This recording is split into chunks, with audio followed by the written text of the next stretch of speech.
So hi guys, good evening everybody. I hope I'm audible.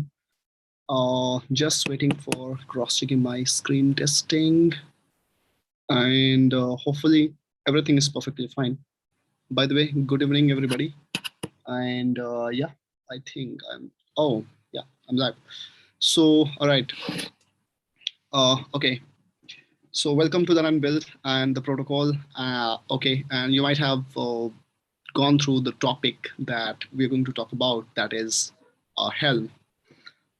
Predicting that thing that maybe some people must already have heard about that, topic, or maybe the technology, and maybe somebody will be the experienced one who will be having that experience in Helm. But in this masterclass, what is our main goal? To make you understand exactly what Helm is and how it is making corporate life easier in terms of application deployment and delivery also somewhere with the integration of a CI/CD pipeline, and definitely how we can manage things accordingly and how we can understand. So what we will be learning in this section, and just briefing it one by one so that we can set our goals and agenda, and then we can go ahead with the next thing, right? So I'm stopping my video for now, and I'm just talking about what we are exactly going to discuss about. Okay, so considering that fact that maybe a couple of people may or may not be from the background of application containerization, who already are understanding a lot of things, but this is the fact that yes, application must need to be secure, deployed, and do things. So I am just opening my this terminal, and we are going to talk about exactly what is the outcomes. So first of all, I'm considering the point, maybe some people are not aware about the containerization process. So we'll conceptually check containerization, but this is not a practical session about containerization, just overview, just to give the idea. Okay, some people, some attendees who are not from that background, and after that we'll understand that Kubernetes also, again, this is your conceptual thing. I already have my cluster running, and then our main topic will jump into this. Okay, so a little bit containerization process, then Kubernetes understanding very slightly, right? And then Helm. Okay, and in Helm, I can say one thing, that what exactly data, or what exactly information that you're going to collect from my end will be what exactly Helm is. First of all, what is Helm? And second, why Helm? And then what are the competitors of Helm, or I can say the alternatives, right? What are the alternatives of Helm? Then we'll understand a Helm repository system, right? And then we'll deploy application using Helm, and we'll understand what exactly chart is in the Helm. And after chart, we will be understanding one more thing, like how to create our own chart, right? And entire directory structure. So I hope my screen will be visible. If it is so, just let me know, because I'm writing a lot of things. So maybe I need to share my screen, and just let me know, I mean, if my screen is visible or not. And if it is visible, then there is a point of understanding this. So I'm just closing this one. Okay. That means I might have not shared that thing. So now hopefully it is visible. I'm just deleting a few of the images that I collected. Okay. So finally, I now got to know that yes. All right. Manan, I just did that right. So containerization process, Kubernetes, Helm, and all, and why Helm, what is Helm, and everything. So first of all, if I just erase this entire data, and I'm going back to open my writing board, let me just write it from here, and I'm selecting my different color here. So to understand Helm or any technology, what my way is, I first try to make you understand what was the problem in some tech, and then as a solution, Helm came in picture. Okay, Helm came in picture. And before problem, I really want you to let me know that yes, what is the prerequisite? If you really want to understand Helm, then what is the prerequisite? You should conceptually and practically understand Docker and container. And don't worry, we're not exploring Docker and container practically, but we'll talk about it a little bit, right? And then you should also aware of Kubernetes concept that we'll also discuss. This both topic will hardly take 30 to 35 minutes. So I'm considering this in the beginning, 35 or 30 minutes, we'll be talking about this containerization process and some bigger applications. And then a rest 1.5 hour, we'll talk about Helm. So when we understand Docker container process, we'll understand Kubernetes, and then we'll understand the problem. And when we understand the problem, then we'll talk about Helm. So the solution of those problems that we will be discussing will be solved by Helm. Okay. So, but today I think about how exactly I should, let you know that what exactly Helm is. So before jumping into this Docker and Kubernetes, I really want to talk about this Helm thing first. Okay, and when we talk about Helm, definitely you will understand, some basic idea. Okay, what is Helm? So now, to talk about a bigger picture view, I can say one thing. Let's say number of people are using operating system. Okay, so operating system like I can say Windows 10. I can say Mac, or possibly I can say any Linux-based operating system. Linux is not exactly an OS, Linux-based, so I can take one OS like Red Hat Enterprise Linux. Another one, I can take one of the most popular OS in the Linux family is Ubuntu, right? So simply, when we understand about them, then exactly I can relate what Helm is. Okay, and to understand about this amazing thing, what we will be understanding a very generic method. So imagine if you just go back to 2 to 3 years back. In fact, let's take a round figure of bigger round figure actually, 5 years back. 5 years back. And every corporate people or students, how they exactly installed, a software in their operating system.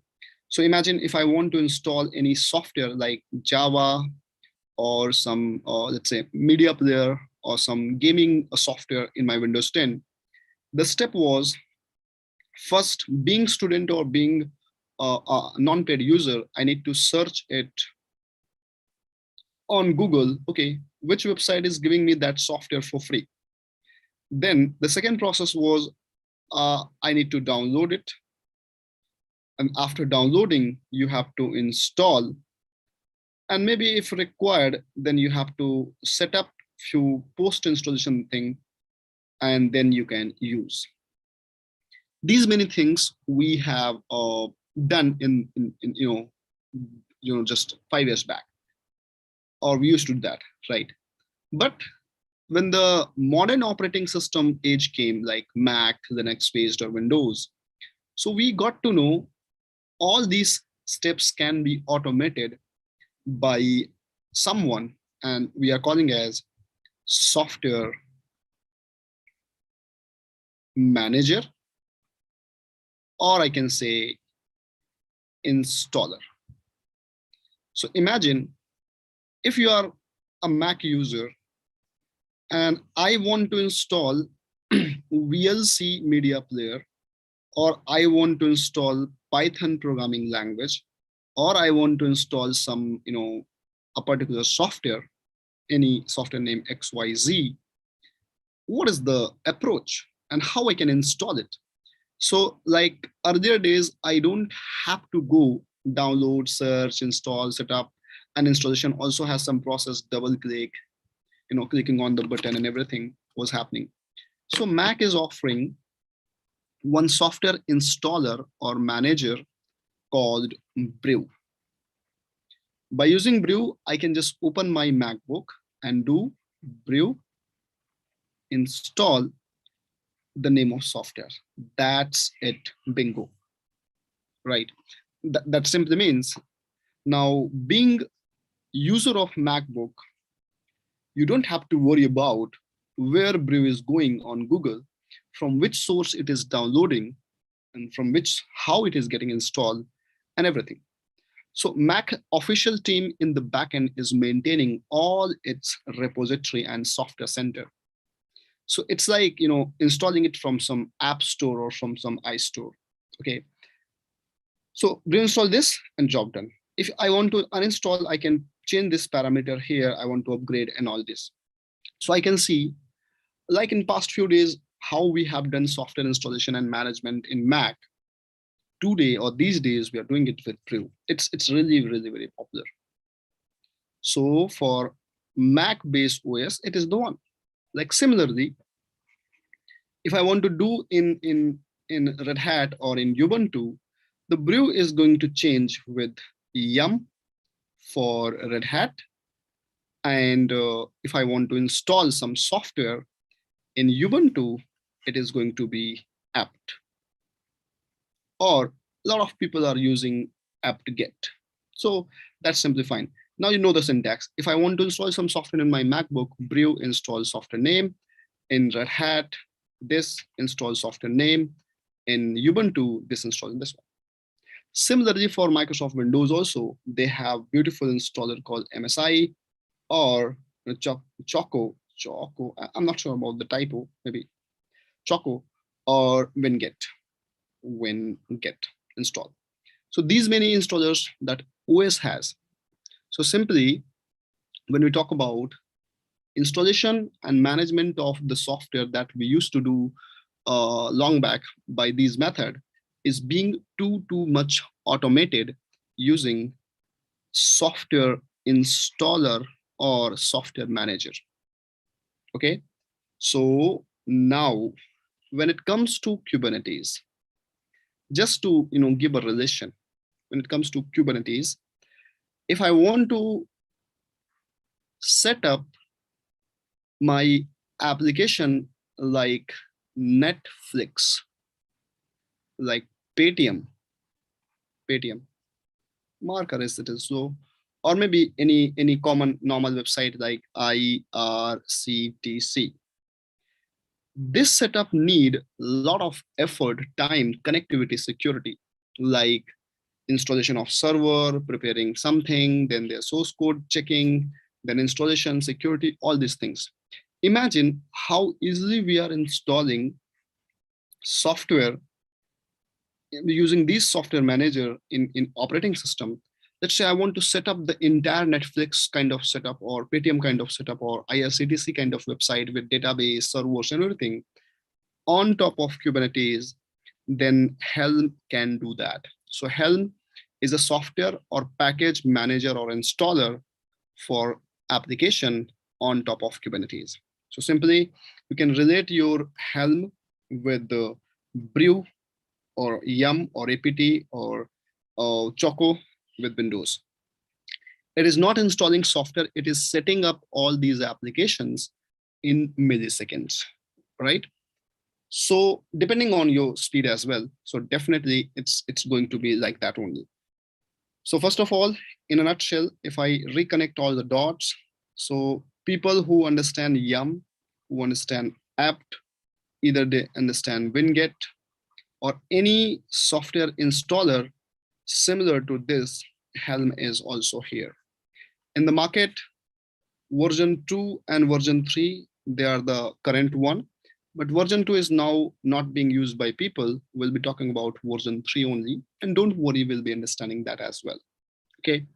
But to understand Helm in very much practical way, we really need to go back to our previous agenda. Okay. So first of all, people who don't understand containers and Kubernetes, they need to listen for next 15 to 20 minutes. And after 15 to 20 minutes, we can understand Helm practically. Okay, so this is just 15 to 20 minutes game. And after this, we'll be understanding this Helm. Okay, now imagine a lot of people in this world, if they have some web application.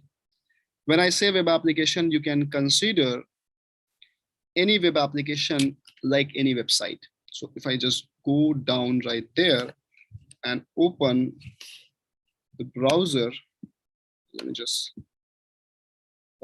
keep this one. So browser, okay, not the VS Code.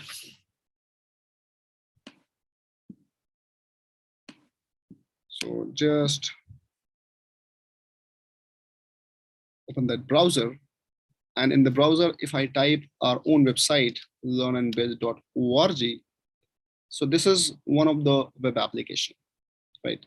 And that is web application. It has a lot of pages, a lot of number of assignment, collaboration, and so many things like it has simply. So like any website you can think about, like cisco.com, we have any website. And that website include database, include storage, services, and so many things. If we want to host these website these days, what is the process in as per the modern technology? Any web application that I want to deploy, one of the deployments I want to make it live. So people who don't understand deploy word, I can just to make it live. And this is I can do by container. So in earlier days, we used to deploy our application in hardware or in bare metal, I can say. Then after hardware or bare metal, the age of virtual machines come in picture. And due to virtual machine, the model of cloud computing also come in picture. And when we have some problem with hardware, we shifted to virtual machine. And then we understood the problem of virtual machine, then we shifted to containers. So ideally, we had already some YouTube videos on our YouTube channel. You can go and check out those, what is containers and all, or maybe you can search it anywhere. It's very simple these days. So we are not deploying any application in hardware-based system, not even in virtual, but we're now these days deploying application in containers. And the reason is very simple. Containers are really, really much lightweight. It's, too much lightweight, right? And they are fast, secure, and ultra secure. In fact, fast and secure. So and to deploy your any web application in containers, we can use some software like Docker. You must have heard about it. Or maybe these days, Rocket is also another alternative option. Or maybe you can understand containerd. So we have huge list of alternatives, all these things, right? And when we are having this huge list, definitely number of options are there. So now I can show you in one demo that how easy these days to deploy application in container. So imagine I'm gonna just search sample HTML code on Google, and then what I can do, I can take that code and I can go to my my Amazon cloud. Here I already have my account logged in, and I have my few virtual machines running on, right? And here, just see as a demo that how easy and fast it is to deploy any application in cloud environment, right? So I am just going to connect this virtual machine from my Mac terminal.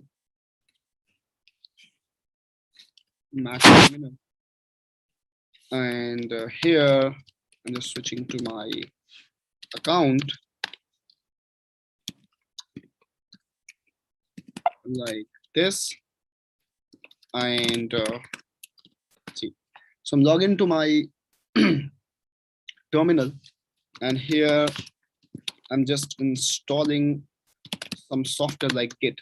See how we are installing Git software these days, not by downloading this thing, by using yum. This is again one of the example of software parameter, you can say. Okay, so now I can clone this entire code in my Git repo. I cloned it. Name is really big, so I can rename it to web app. And see, Docker run. I'm creating a container with some name called test, and I'm having some port forwarding rule like 123 1224 80, and I'm just sharing this web app module to somewhere. You don't have to understand this if you are beginner, then they'll learn. And by doing this much only, what is happening most probably 1.2.1.1.2.4. If I go back to my node 2 IP address, and here copy paste 1.1.2.4, and job done. So we are having some web application and that we can deploy like this. Actually, the web application got not deployed because I made a mistake here. USR share and Linux HTML, and I can just change that port number to 5 and application name to this. So this time, hopefully, if I'm not making any mistake, test 1.1.2.5. Yes. Okay. So now this link is live. In fact, I can go and check, and I can comment in my YouTube section. Until this masterclass, this will be live. Okay. So if you go and check, my point is to make you understand the power of container, and simply that is just by hitting this much, I picked some random web application and it is now live. And that simply means now it is job of few seconds, not even a minute, to make your application live. But it is not running in a VM, it is running in a container. In fact, I can make changes in real time to my application. Like I'm going here and let me change Mozilla School. Okay. Docker is more cool.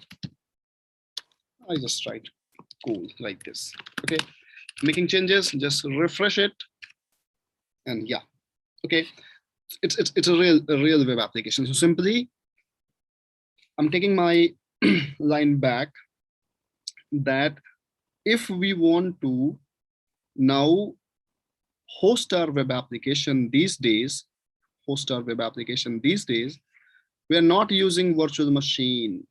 We are not using hardware-based system. We are using containers.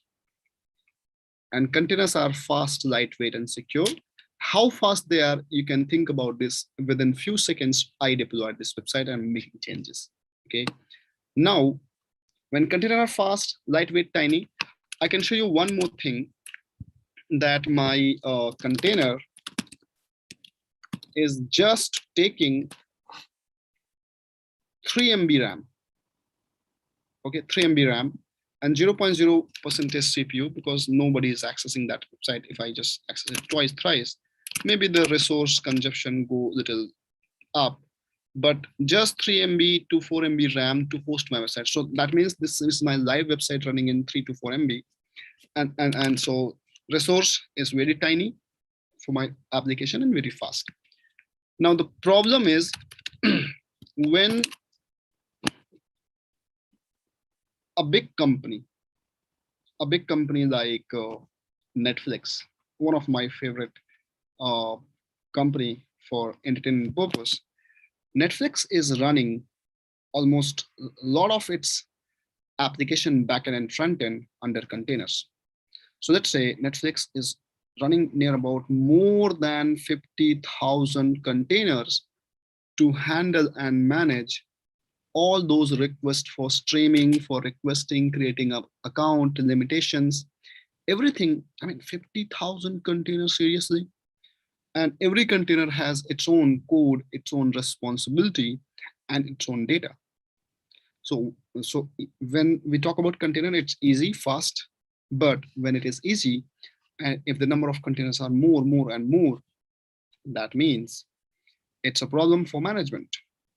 We cannot keep monitoring all 50,000 containers by human, and we cannot make sure that, okay, when some container is going down, we need to make it up.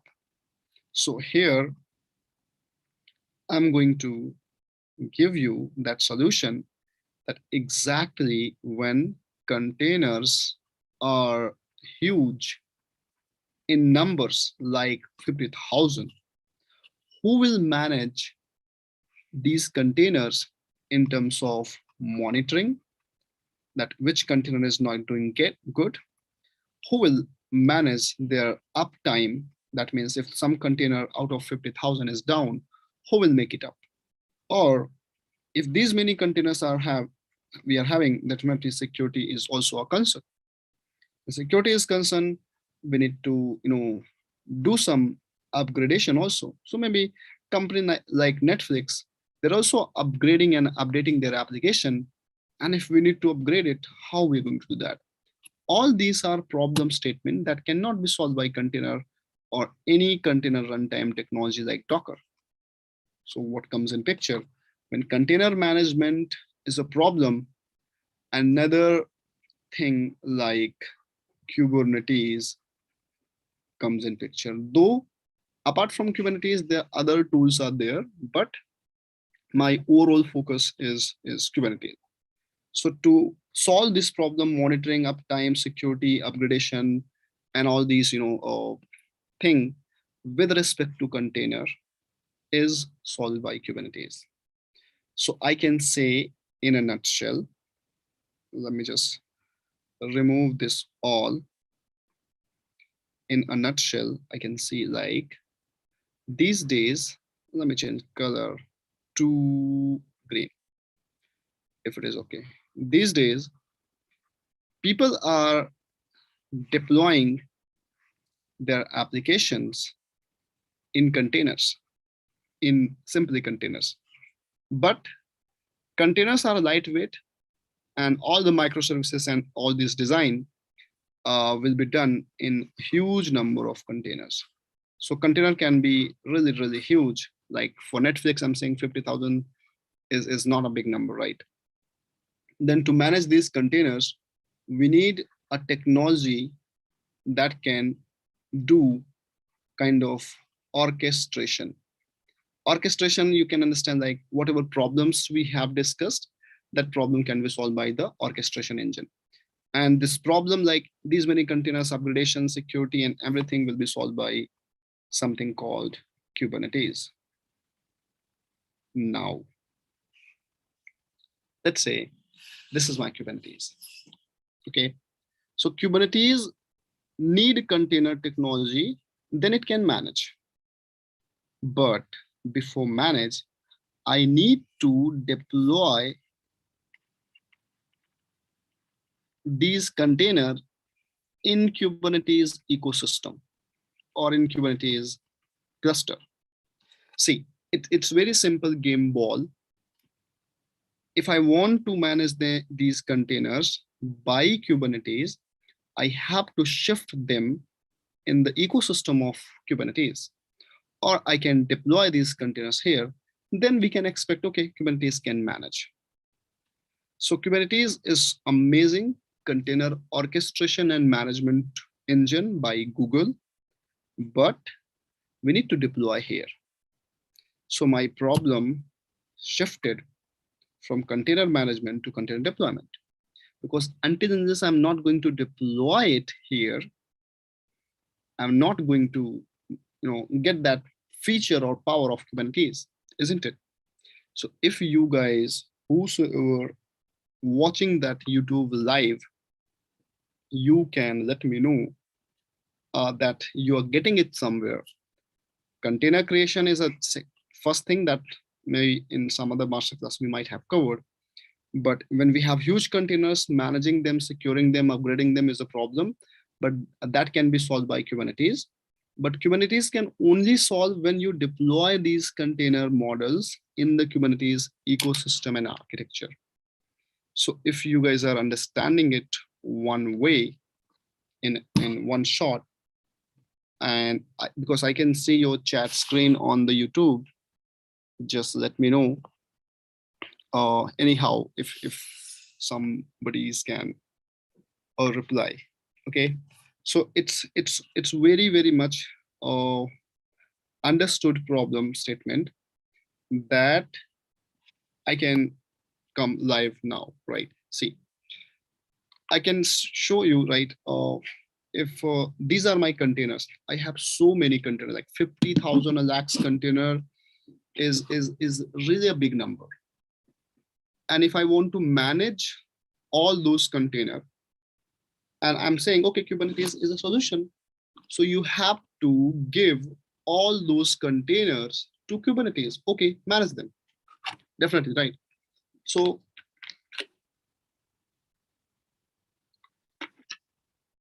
when you are talking about giving those 50,000 lakhs of container to Kubernetes, you have to follow some process.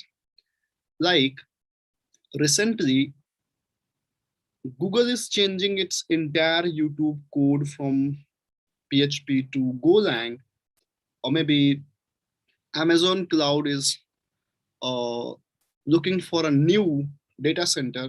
So they have to plan those data centers somewhere first, then cloud can manage it.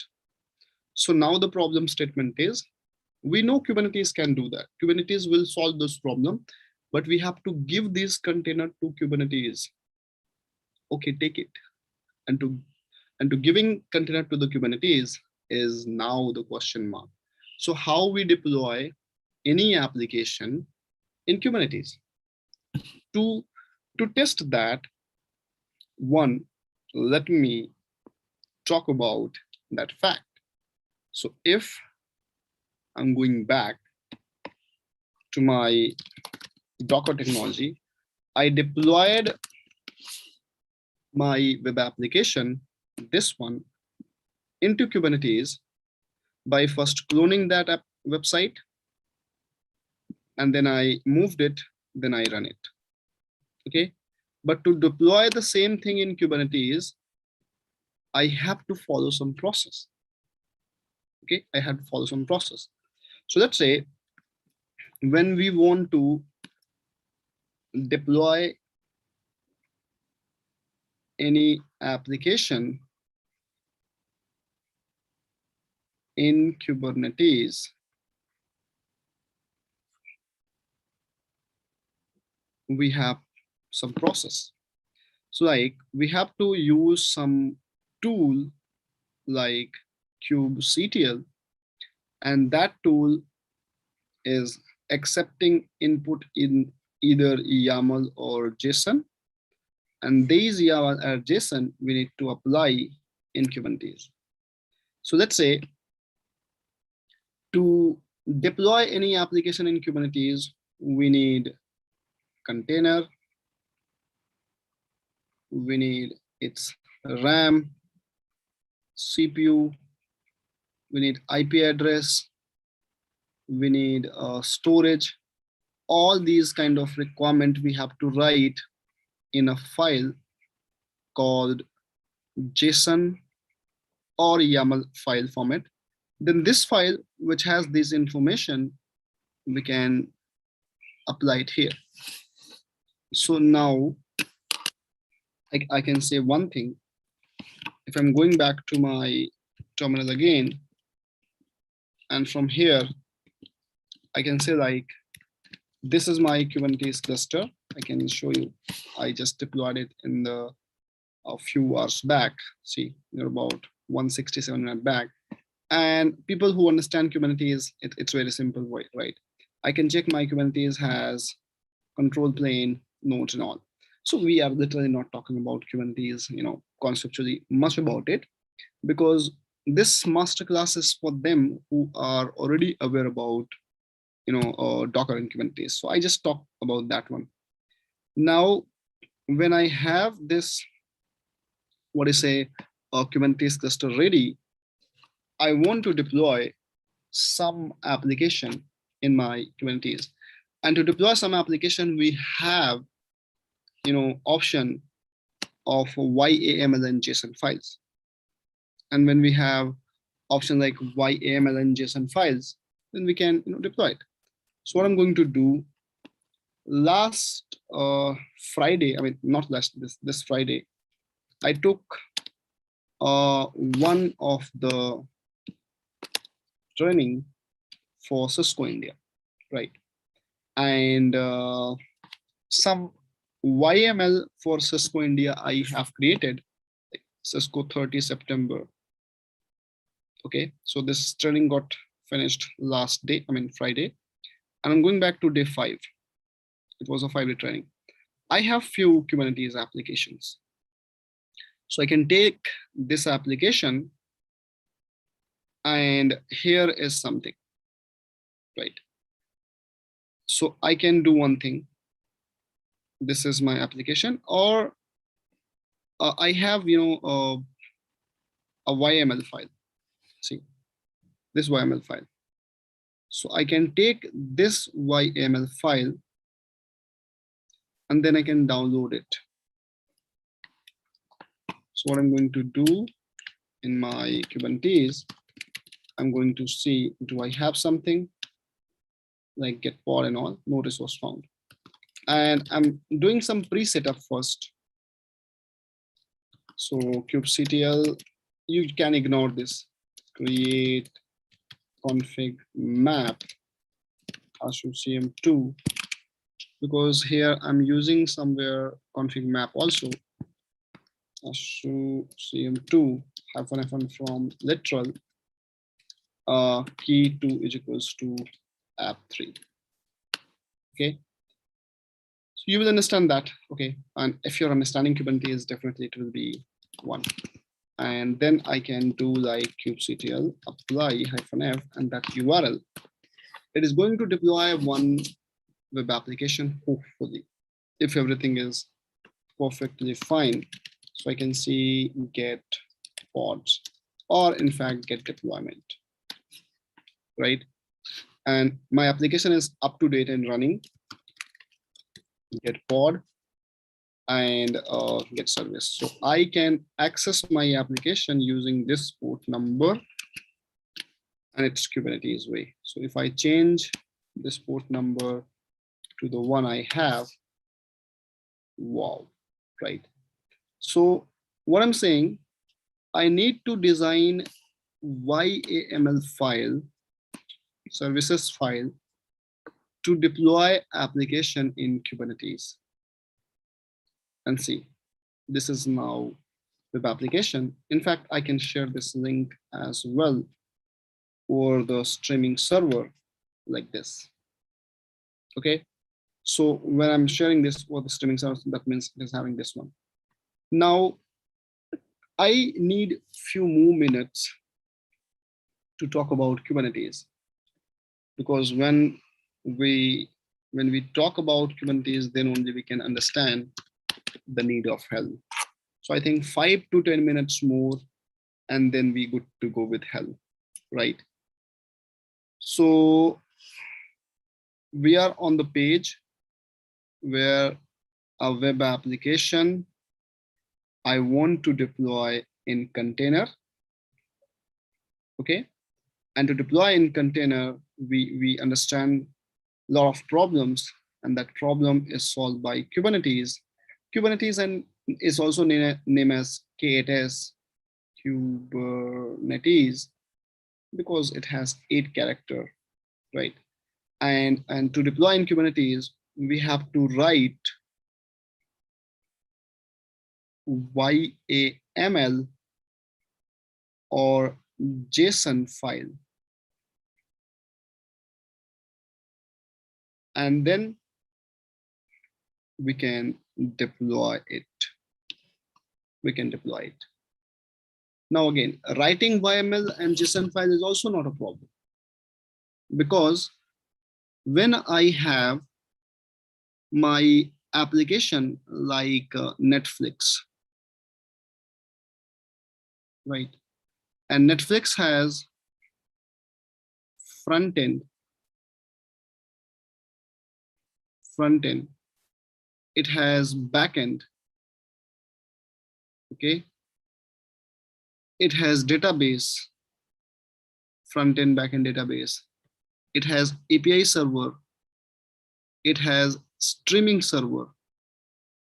Writing YAML file for these many things in a different way is a problem.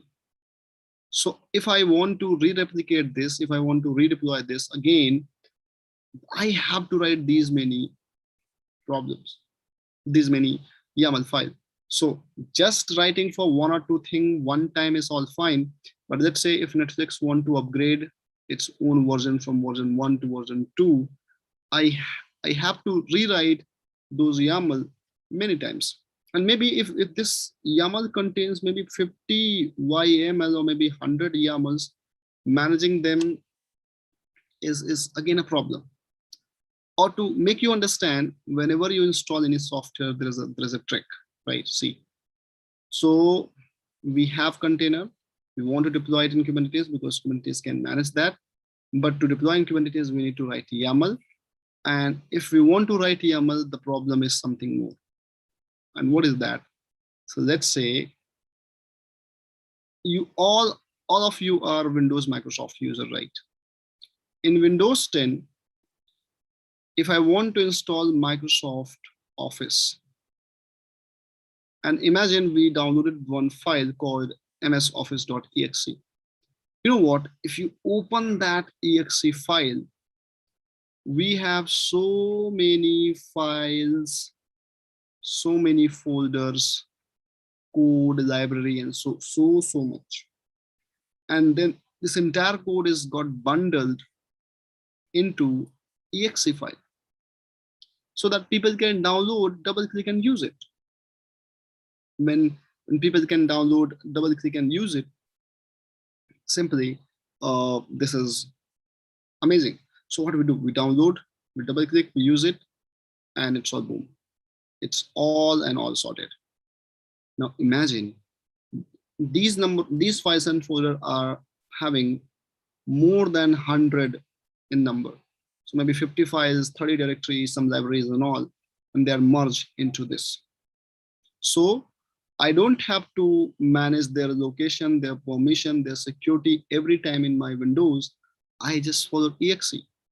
Similarly, in Kubernetes, if I want to deploy some application stack like Netflix, then to deploy, I need to handle so many YAML and JSON based files, some directory, something, and managing them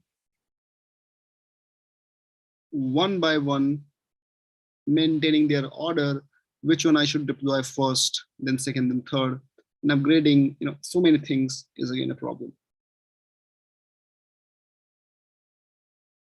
Because without YAML and JSON, you cannot deploy in Kubernetes. Now, technically, like those many files and folder managed by exe, so these many YAMLs and JSON and so many things will be managed in a package, or I can say in a bundle. And this bundle is nothing, it's a repo, means it's a repository. So who will handle these many YAML like very smooth one? So here is the role of Helm is coming. Here is the role of Helm is coming. Okay, so now you try to understand Helm, right? Helm. So our session is going to begin from here only. Okay, there are some most common business use cases, most common use cases, or I can say business use cases for Kubernetes, like deploying Kubernetes dashboard or deploying ELK stack. I'm sure people who are from Kubernetes background, they must be aware about ELK stack, or deploying some database-based application, or much more things. And once you talk about them, deployment of these many things include too much work along with number of JSON and YAML file required. So it's like very simple, and we know the deployment of dashboard in your Kubernetes in my is all same. So what happened? Some online place got created, and we are calling them artifacts, or you can call it as a repository. In this repository, the standard YAML file is kept like this in a bundle. Bundle 1, bundle 2, bundle 3. Now, what Helm can do, Helm can connect to this repository, take that bundle, and directly deploy in Kubernetes. So I can say, okay, I don't have to worry about how many YAMLs, their security of application, their config map, their resources, and so many things. So now people who understand Kubernetes internals, like any application you want to deploy in Kubernetes, we need to take care of so many things. And all those steps, including their YAML, is being kept somewhere online. Okay, so that bundle will be deployed in Kubernetes. That package, that software will be deployed in Kubernetes with the help of Helm. So I can say Helm is a package manager because it can take that package, manage it, their order accordingly, and deploy it here. Also, Helm can create these packages for you. If you want to create your own packages, Helm can do that. Okay, so now I can try to make you understand one more time. Helm is Kubernetes package manager that can take these kind of common examples that you can also create to deploy on top of Kubernetes. And when it will deploy, it's really easy, and you don't have to manage manually these many YML and JSON file for Kubernetes deployment. So it's all for Kubernetes package manager for K8s. Okay, package manager for K8s, simply. Okay, and now some more basic details. But before basic details, I can show you one demonstration. See, so I'm using Helm version 3, and I will talk about the versioning in a while. But before this, I can show you one demo, then we can talk about the rest. Okay, I'm having Helm version 3, and how we can install Helm.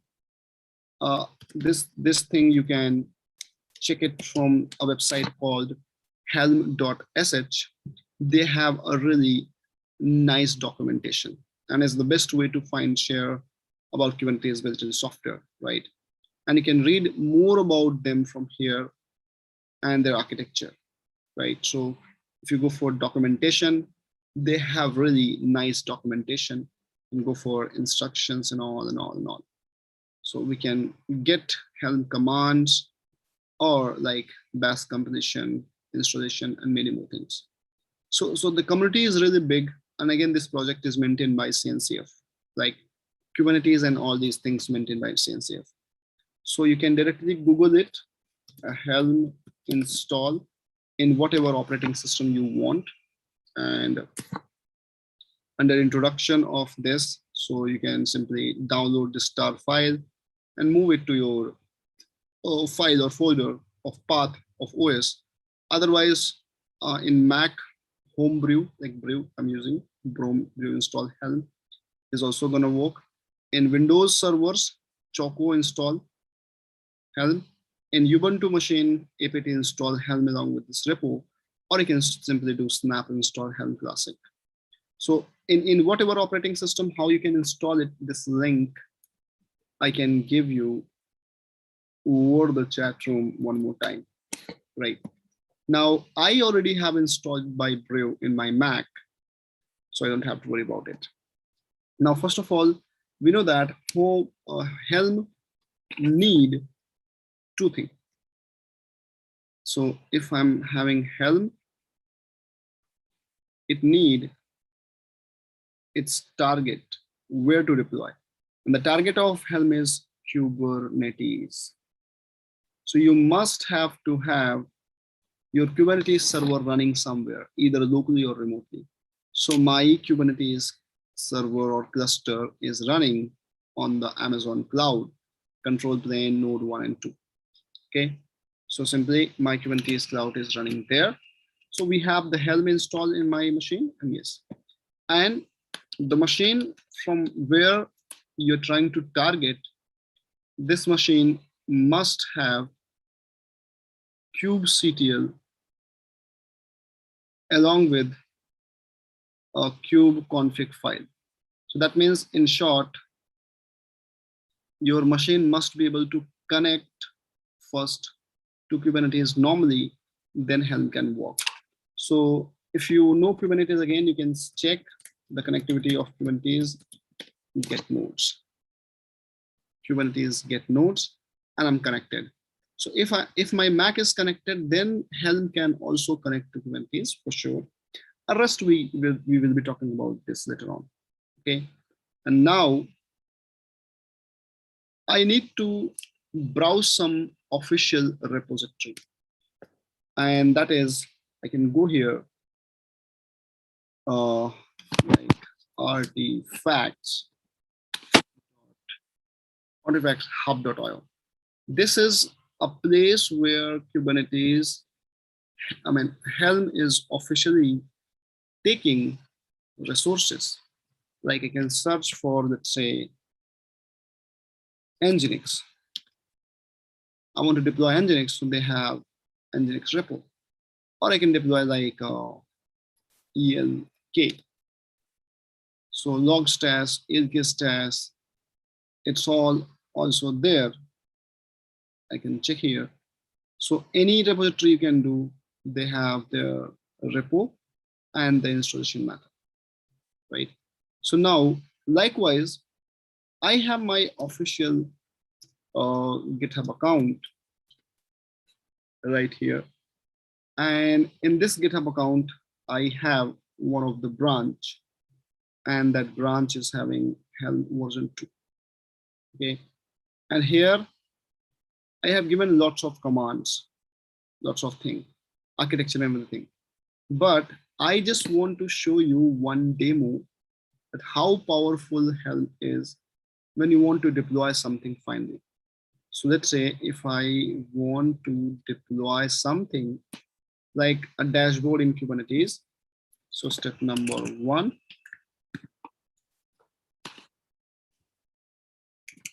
And step number 2. So after understanding, you will be getting all this idea and boom. So your Kubernetes dashboard is got deployed. See, I can show you by Helm list command that my dashboard is running. And in fact, in Kubernetes by get pods, my Kubernetes dashboard is running. And here I can get service as well. This Kubernetes service is also there, dashboard service. I can edit this dashboard service, this one. And finally, I can show you my web application is deployed. So assume that you just want to see output only, no port. So here we get this port number along with this. Okay, it's an HTTPS request. So HTTPS :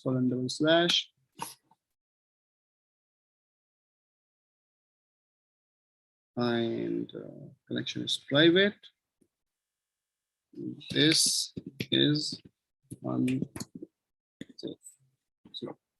So the dashboard of Kubernetes is gonna come in a while. This one. Now I can pass my password and all. It will be logged in definitely. But the point is, I just did these two commands, helm repo add and install, and my Kubernetes dashboard is running. And I can see this Helm list. Then I can uninstall it, Helm uninstall, and my repo name.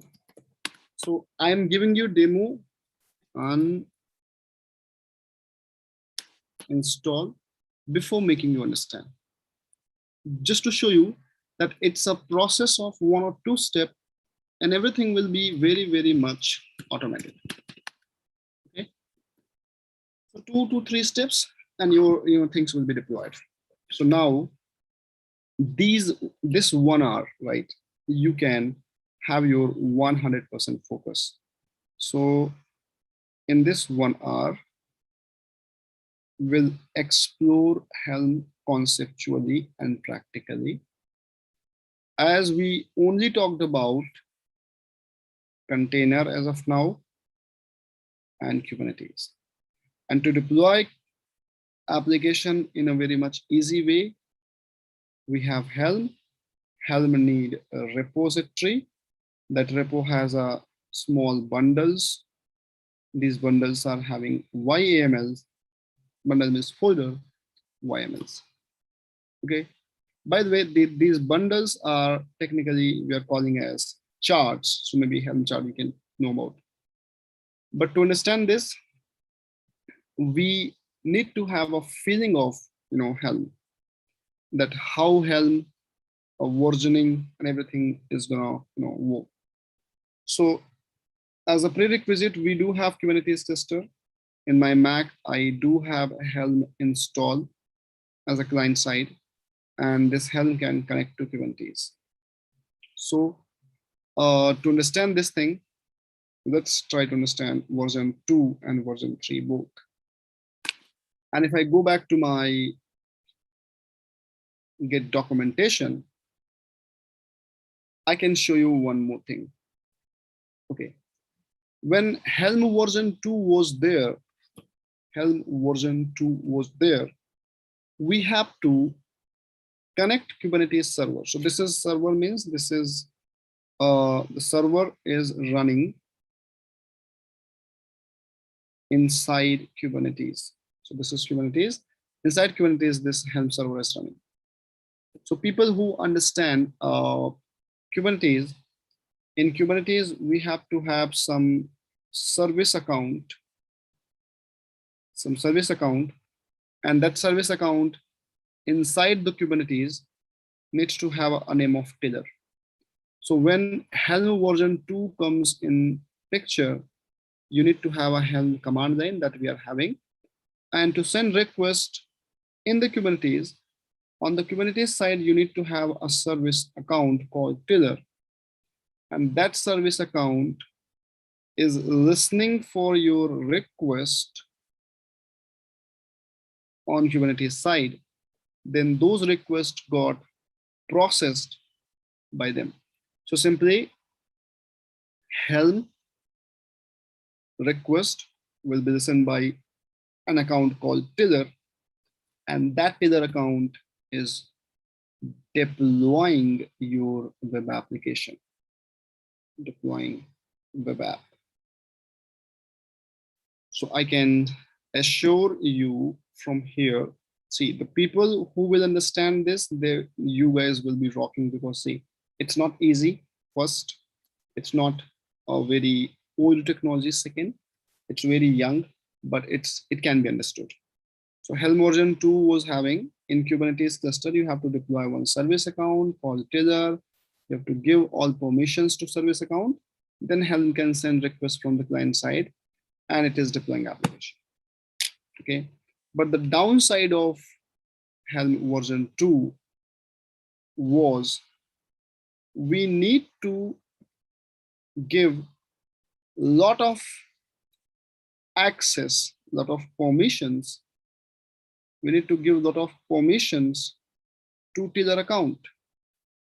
So if by any chance your Helm got corrupted or got compromised, your entire Kubernetes cluster gone. So tiller has too much power inside Kubernetes cluster. And that was a prerequisite. And when someone is having too much power, then definitely security issues will be there. Imagine yourself, right? If you have too much power in your hand, the security issues will be there. So tiller account was a drawback, but we cannot help that point of time because it was the way Helm was designed. Okay. Now, when the version 3 comes in picture, the concept of tiller account from the Kubernetes cluster side got removed. It's very, very much obvious, very, very much understood, because when we have a downside of it, that tiller need too much power. In fact, the admin power, the tiller account got removed. So it's a big punch for the people who are listening, who are sorry, not listening, but Helm version 3 is not having tiller account. And the most amazing, beautiful thing is you don't have to do anything on the Kubernetes cluster side to work with Helm version 3. Okay, you don't have to do anything in Kubernetes cluster side to work with Helm version 3. So how Helm will connect? Now, people who understand Kubernetes, again, I can ask a question like this. if this is your Kubernetes cluster, how my laptop can connect to Kubernetes cluster to deploy application generally. You know that if you are a Kubernetes user using kubectl, okay, using kubectl. So if your kubectl can connect to Kubernetes cluster using the same credential, Helm version 3 can connect. So make sure your cluster is connected using kubectl. The same Helm version 3 is going to use the kubeconfig file by kubectl to connect. If this can connect, this is automatically connected. So I hope you people who were maybe aware about Kubernetes, you can think about in such a way. Tiller account is not required as it was a need in version 2, but in version 3 it is not required. And how Kubernetes kube control command will connect to cluster. Similarly, this can also connect. Okay, so it's very easy. So in my Mac, I have my kubectl get nodes. I am connected. When it is connected, I can check my Helm version. That is version 3.5.2. That is Helm version 3. It is also connected. Okay. So till now about Helm version 2 and 3, if you are getting the difference very, very much clearly, okay, this is wonderful. Now the rest of the thing we have to understand that how we can, simply install or deploy application using Helm. I showed you one demo, but that was, senseless. I just showed you because of the speed, that how fast it is. Okay. So simple. Now, if you have the experience of Kubernetes kube control tool, and to deploy any big project or any bigger microservice, what are the things we generally do? We create YAMLs of what thing? So if you have Kubernetes understanding, sorry, we create YAML of what? We create YAML of deployment. We create YAML of config map. We create YAML of secret. We create YAML of services. Okay. And we do create YAML of role-based access control or back or service account, maybe HPA, horizontal pod auto scaling, stateful sets. So many things is involved in Kubernetes. These many YAMLs and their connectivity, their labeling, matching, and all. Okay, so simply,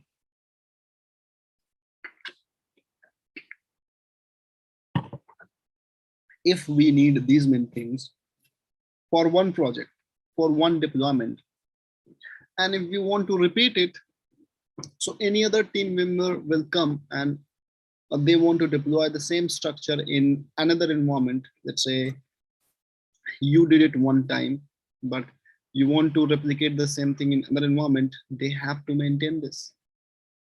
And what if in the same setup, they just want to upgrade the version also? So rather than maintaining these many individual files, let's bundle them into a folder. Create a folder. Under folder, definitely there will be a predefined structure. And predefined structure means the structure will be there, how we should put this file. And this folder containing that structure is known as chart. So one understanding what is Helm is a package manager and installer for Kubernetes, and Helm deploy application with the help of chart. And what is chart? Chart is nothing It's a structured folder that has, that has some name. Inside name, all these YAML in a proper format, you need to put it, and then it becomes chart. Now you can deploy this chart, and the structure will be used to deploy it. Okay, so a question in the YouTube chat by Nikki. So it will use config file to connect a test or whatever account. Yes, exactly, Nikki. So the question, whatever you ask, whatever kubeconfig file kubectl is using, Helm version 3 is going to use the same config file. Whatever power you have in that config file, the same power will have your Helm, and it will deploy that thing. Okay, and the context and everything. Yes, you're right. So how your kubectl is using, similarly your Helm is also using. Okay, so Helm chart, because the most popular keyword is like chart. Chart is not like a graph and something. Like chart is a directory that has a structure inside it. So for example, let's say what I do, I want to show you one chart by Helm officially.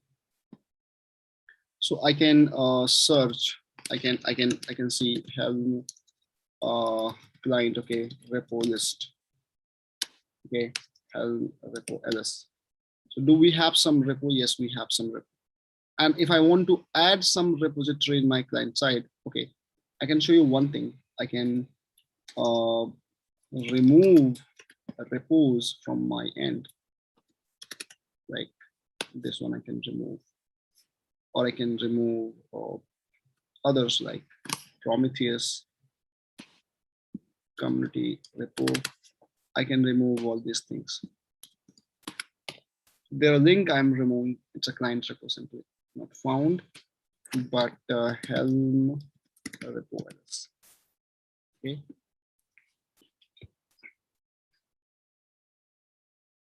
Perfect, Manan. Yes. The question again on YouTube, that can we say Helm chart is similar to Ansible rule? Yes, perfect example. I didn't want to pick it because I'm not sure whosoever understand Ansible, but in Ansible, if you understand rules, that is quite 100% some similar to the charts in Helm, right? So, but yes, nice connectivity, Manan Jan, by the way. It's amazing, right? So Helm chart and Ansible rules, they are comparable. Okay, so now to deploy anything, we need chart.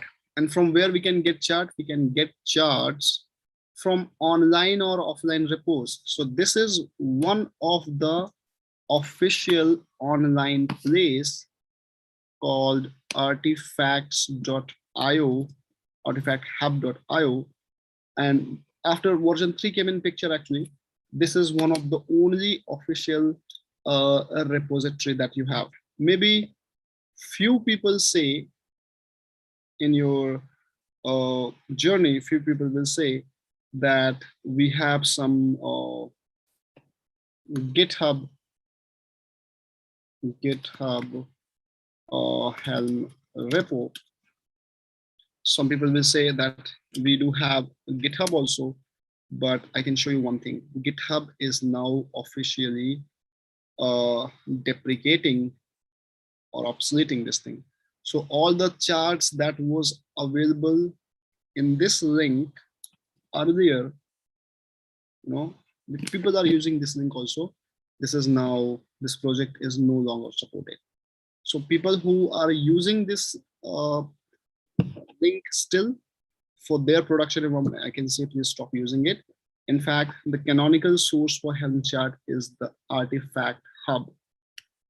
Okay, and that artifact hub is this one. They have 5506 packages, my god, right? And this GitHub gone. So official package is this one. Now let's say I want to deploy my Nginx web server. Simple. And Helm chart is not only for complex application, right? It can be a very, very tiny web server. Let's say I'm going to take this one. So this is the one. So first of all, if you want to deploy any application from chart, you have to add this repository. So this command we can use to add helm repo add, and this is repo name. It can be anything, you can give any name, and this is a URL where the charts are available. So this is Bitnami, is a very popular name, right? So helm repo. So on the client side, I'm telling my helm, okay, you can keep this repo for your future reference purpose. Name of the repo, this one.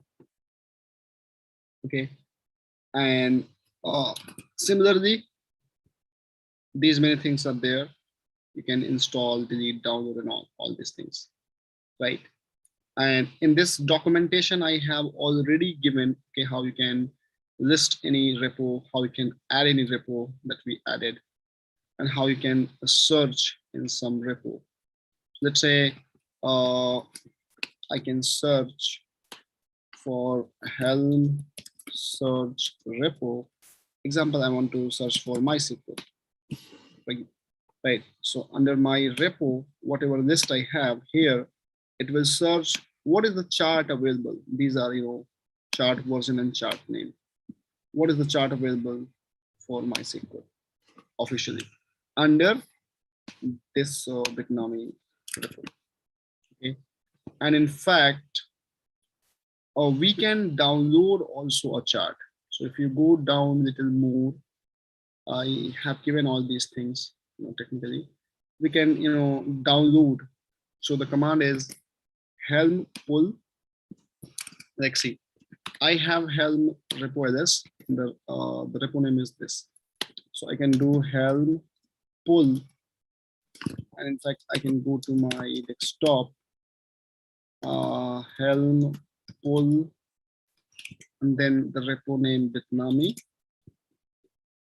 Under Bitnami Nginx chart. So to deploy Nginx, I mean simple application also we can use Helm.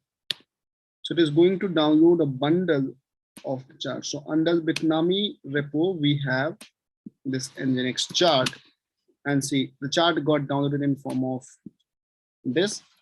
I can extract it like this, and when I can extract it, I got this folder. And so Nginx, and this is the directory structure. So this chart has readme file, log file, chart.yaml, this template, values, and all. So mainly we have downloaded Helm chart in a compressed format. Then I extract it with some folder. So this is a folder name. That means this chart name, and chart has structure, template folder, values folder, charts folder, chart.yaml. You can ignore for now this, and this. Now the template is having all the YAML that we discussed. Let's say if you want to deploy your application, you need so many YAML. All these YAML you are going to put under template.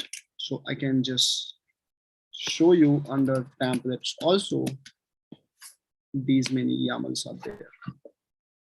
Okay, when we are having these many YAML, definitely all things we're going to do in a similar way. Okay, so this is all your chart thing. So we can download chart as well, and you can rewatch this video if you want. Nginx star ref. Okay, and I'm just downloading Nginx folder as well as Nginx. Okay, fine. So this history, I pulled Nginx chart from Bitnami repo, and why from Bitnami repo only because I do have Bitnami repo only. So repo name / chart name. And then I unextract it, then I went into it. So this is all the chart. Now simply I want to deploy this one, anything. So deploying this chart means Helm 3. Again, called install. Then my deployment name, let's say my web. And simply any method I can show you here. I have given so many examples here. Going down. Okay. Not here. Before this, see. I can this and that name. So name and then Bitnami / Nginx. So it's very easy. If I have repo added that I do have, so how do I deploy this chart? Helm install my name of the deployment, name of my Helm deployment, then the repo name, then the chart name. See, they have given this thing, okay, name this, last deployment this, in which namespace? Default namespace, deployed, revision number 1, and all these things. So if I do check Helm ls, it will show me how many charts I have deployed as of now. So simply, if I give history, Helm repo ls is giving me the repo name. And if I want to deploy that repo, so Helm install chart name and the repo URL means under Bitnami, because under Bitnami we have so many things like Nginx, MySQL, ELK stack and all. So I can deploy Nginx chart, and that is referring to this one, right? And once I do Helm ls, you can see here that, wait, you can see here that my web is deployed in default namespace. And if I can just cross check and get pod, it got deployed 85 seconds back. And possibly this chart might have created service also. So yes, it does create service of the balancer type. Okay, it may have created something more, but simply so it is running. And if I just want to Helm ls and want to uninstall it, see, uninstall to delete that chart. I mean, from the Kubernetes, right? Is going to delete that one, right? So this is simply, and I can see ls again, it's gone. So installing and ready. Although this command is also here, you can use a delete command also to delete your release, Helm delete, deleting chart, creating chart. Like here you can see how I deployed my dashboard. So first I added repo by the name of Kubernetes, Helm install, my chart name, then my repo name, under this my chart name. Okay, like Grafana. So all these things, I can share that link again over this YouTube channel. You guys can take from here. Okay, so finally you know that one. Okay, now when we have these many things, I just need to tell you the sources are so much, right? We do have so much sources of a repo, but the official one I told you. So if I am going to reconnect all the dots, I'm considering already, I mean, people who want to understand and who have the right background knowledge, they can only do that. So Helm version 3 is bingo. It can connect to your Kubernetes cluster similar to kubectl using the same config file or same context, and that can deploy applications here. Helm deploy applications using the concept of charts. Chart is nothing, it's a folder with some structure. Okay, and these charts, you can have it from some official repo, and those official repo I told you, artifacts hub.io.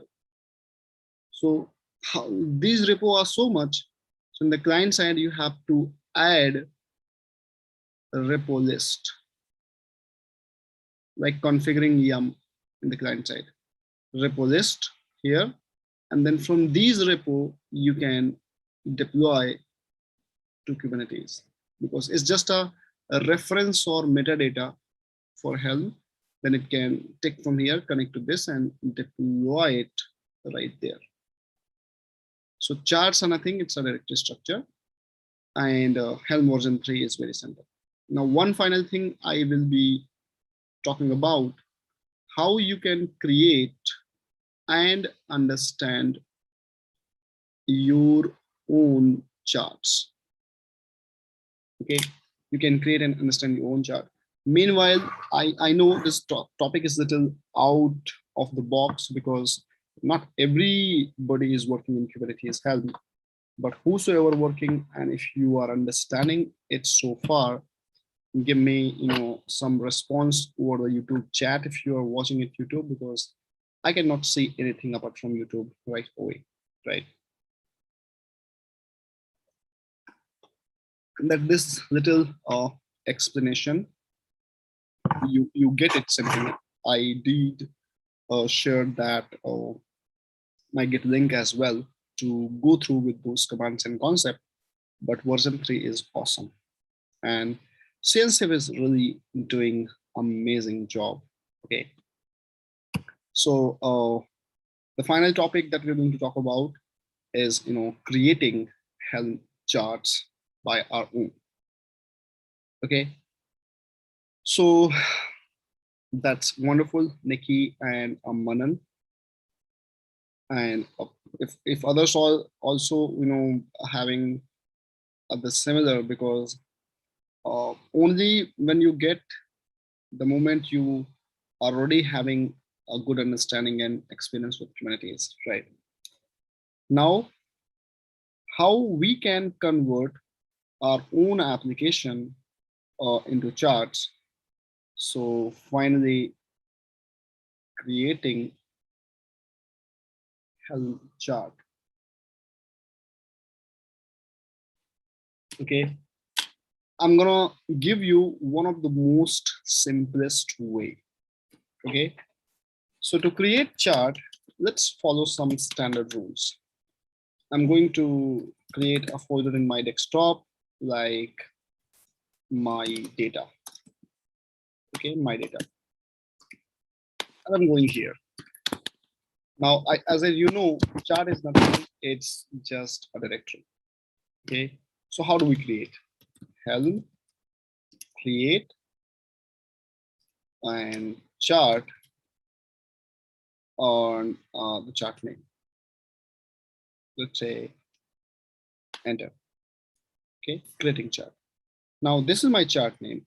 If you do here, one folder by the name of chart got created. You can do ls-ld.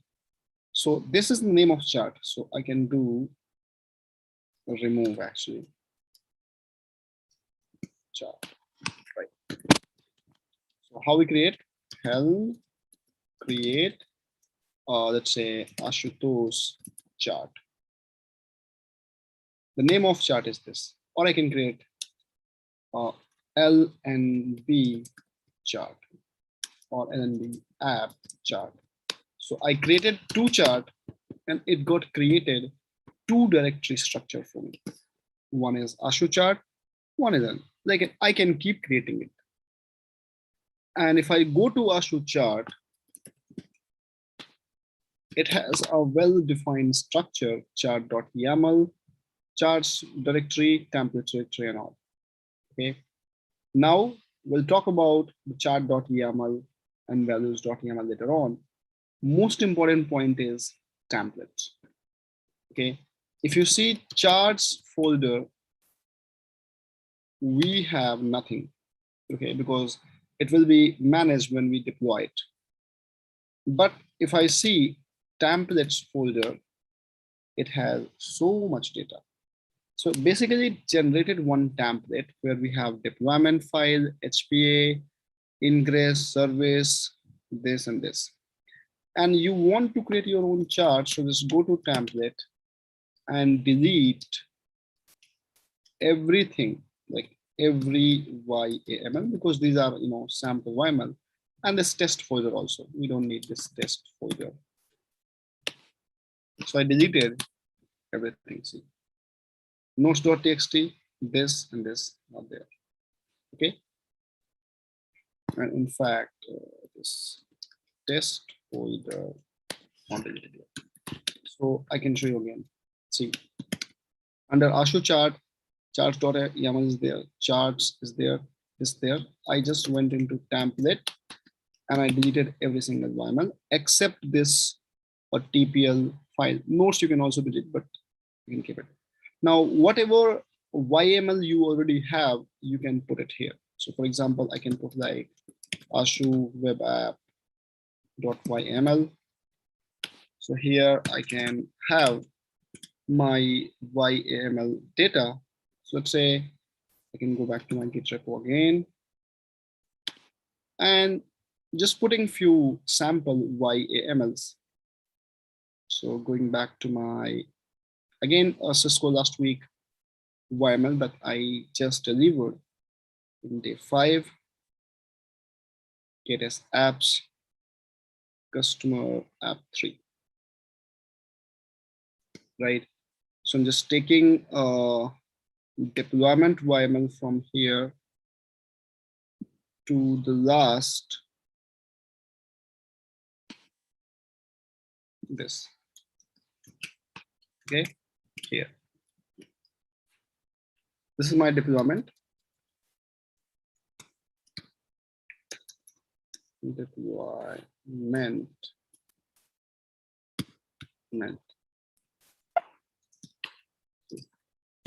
So first YAML I put it by any name, right? It doesn't matter. YAML deployment. Then definitely deployment. I do have service also. So let's say Ashu service.yml. Or I'm gonna take this service YAML also and paste it. Service YAML. So my deployment YAML, my service YAML. I think I'm using one of the config map here with this key and value. So I can create one config map YAML. kubectl create config map ashu cm2 -f from literal key 2 is equals to app 3 dry run is equals to client -yml. Okay, and I can redirect it to like config dot yml. So simply in my sample web application, I have Ashu service, web deployment, and config. Likewise, you can have your PV, PVC, ingress, service, and all things under template. All the YAML that you have written so far in your entire career life of Kubernetes, you just put it under template. Okay. Now, when you put it under template, see. So now values we're not talking right now. Chart we're not talking right now. Templates we're talking. So chart is ready. And how you deploy it? See, if I'll see, do we have any pod here? As of now, if you do have, let me delete it. So I'm going to delete all, all. Anything if I have, I'm just deleting it so that you will We'll get it from very basics. Okay. And once this will be deleted, so your chart is done. See, in just a few steps, I created a chart directory structure by using helm create chart name. And then I went into it. I deleted all the template data except two things, and then all is gone. See, I don't have anything right now. So under Ashu charts, I copied my data under templates. I'm going down. Okay, see, how do I deploy this chart? So this time we don't need Helm repo if my chart is available locally. I only need Helm repo to add when the chart is not available locally. So I can deploy like Helm install LNB web app. This is name of my chart that I want to give to my this one, and the location of folder where your chart is present. So rather than giving that repo name slash the name of chart, like the location dot means current location set this. Helm install what name of thing you want to do. I think it has a config map already. Okay. Get CM. I already have, so I am deleting it.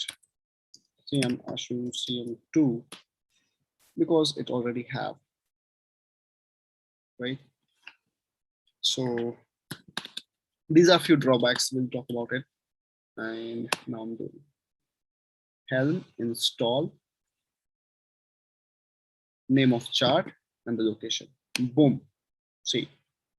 And if I'll show you now Helm ls currently running, see, this is name of my chart, location, whatever it is. And what it create, basically, it create one deployment first, for sure. Whoa. It create the pod, all cool. It create the service, and it does create the config map.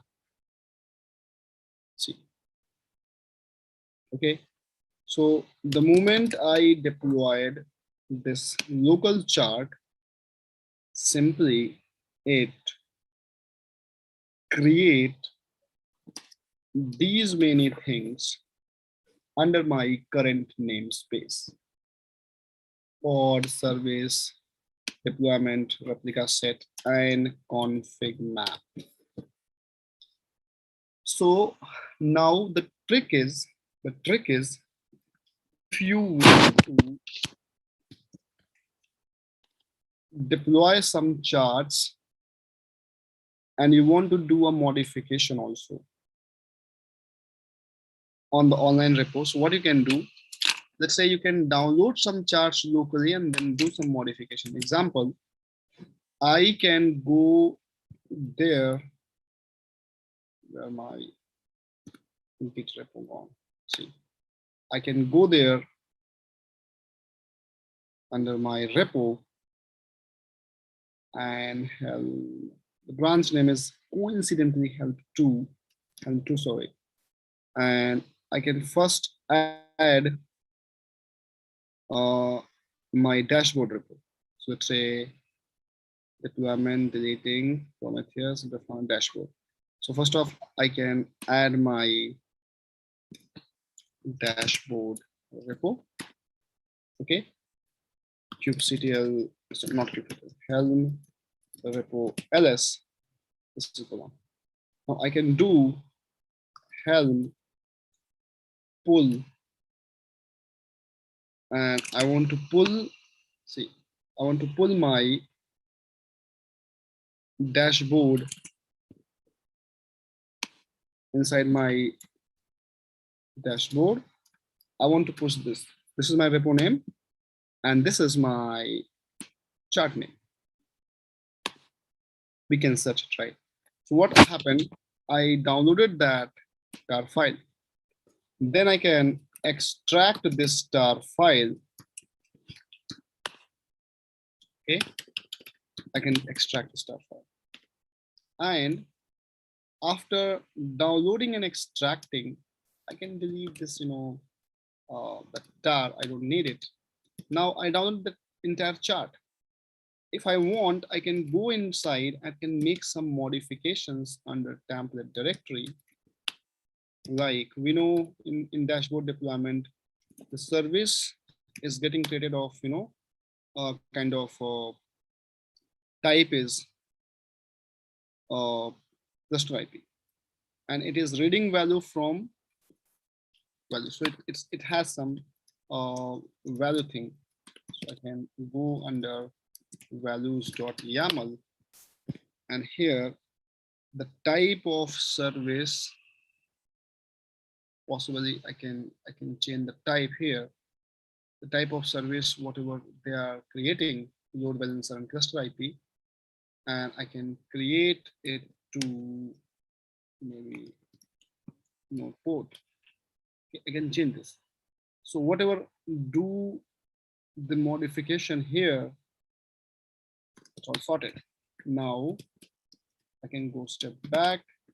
This is my folder name, Helm install LNB dashboard. I can give this name anything, right? And / this name, and cool. So it is going to deploy. I downloaded, then I simply do some modification in online repo by downloading it locally. See, and wonderful. Helm repo, not repo, Helm LS. My two deployments are running. One is LNB web app, one is LNB dashboard, right? And when it is running like that, see, I can cross check it, can get deploy. That is my dashboard deployment is running. And if I do check get PO pod, it is running. And if I check for service, whoa, see, dashboard services now not node port, it's now not cluster IP. I change it there and here. So it's one of the most amazing thing that you really download chart offline, make some modification, deploy it like that, right? So it's going to do all these things. This information is really important, that you can do modification of online repo in local system as well. All right. Now the main point is, I just want to give you some idea about this values also. See, I can empty this file, values.yaml. I can empty this file. And in values.yaml, I can write deployment, then image name, like Docker Ashutoshh /customer1, and tags v1. See, so actually when I want to upgrade my applications, or I want to use my chart for different purpose, the values is going to have a variable.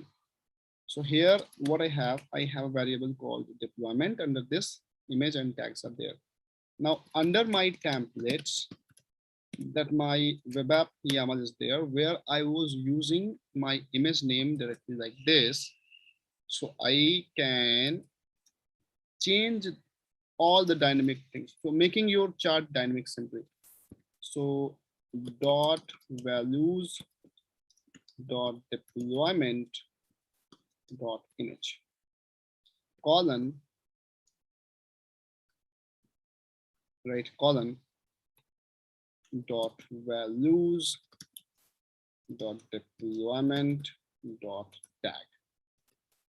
So simply the thing is, rather than directly calling my image name, writing my image name here, I am calling my environment variable. So values.deployment.image.tag, column this.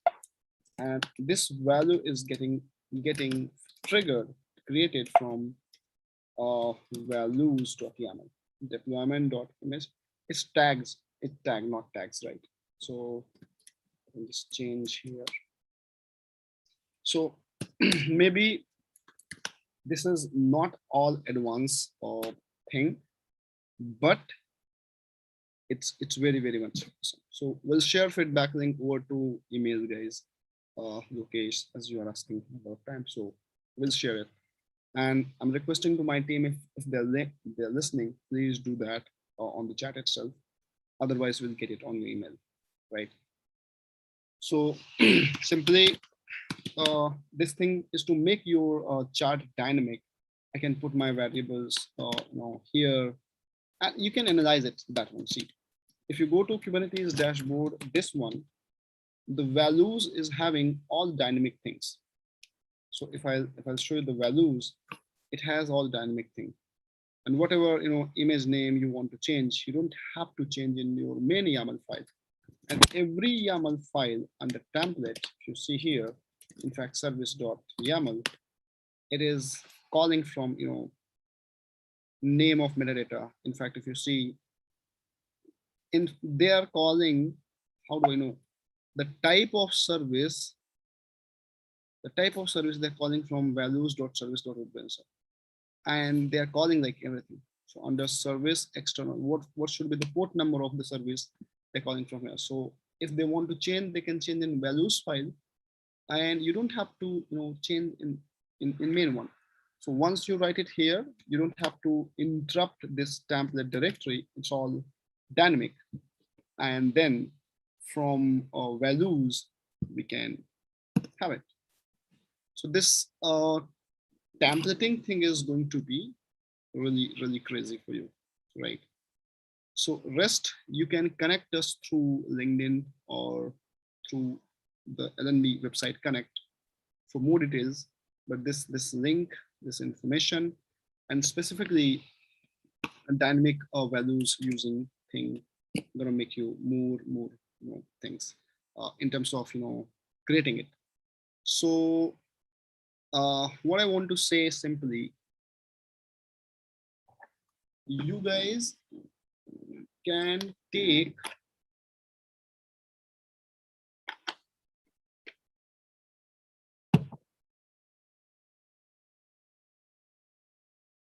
number of example just to understand the Helm in very much advanced way.